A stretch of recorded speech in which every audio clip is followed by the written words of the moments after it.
Олға жарасады енді тай мінген. Қуыршақ ойнағаннан гөрі. 7 жасынан бастап мінгем атқа. Шауып үйрендім. Неше тай үйреттің?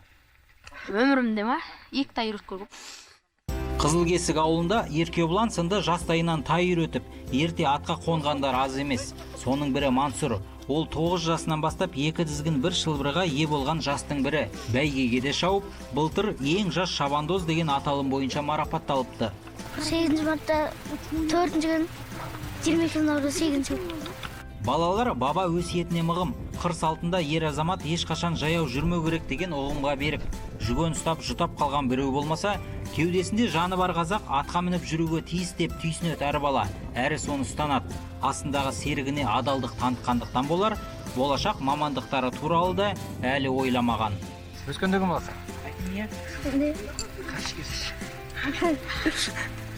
Ат десе делебесі қозатын ауылдың балалары ұлттық ойындарға да ерекше мән береді. Қыстың шыңылтыр аязына шыңдалып өскен жастар күн ұзақ ат үстінде түрлі ойындар ұйымдастырады. Жас ерекшеліктері әртүрлі болғанымен, олардың әуесі ортақ. Кей кезінде көп мөшек тартып өзіміз ойнаймыз.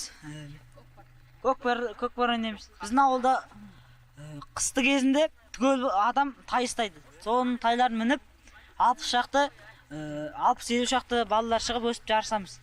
Жалпы Тарбағатай ауданы атбегілікке ерекше ден қояды.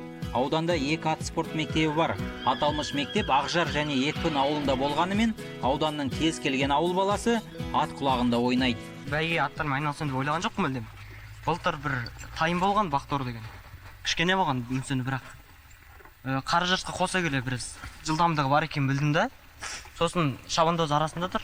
Міне қарпық қадырын. Сосын 8 наурызда бәйге болады деп естідік. Басында қоспайын деп ойлаған бірақ 2 күн жараттық, оның өзі шала-шала. Сосын 8 наурыз күні енді қоспайын деп тұрғанда қосам деп шештім. Сосын Бақторы шапты, Қадыржан шапты міне. Содан кейін 2 келді. Қуанышымызда шек болған жоқ. Өркениетті өмірдің бір көрінісі қазіргі ғаламтор. Балаларда бұл жаһандық технологияның тілін өз кәделеріне жаратып алған. Мәселен, елге танымал ат белгілерімен байланыс орнатып, сәйгүліктерін жарату бойынша ақыл кеңес сұрап отырады екен.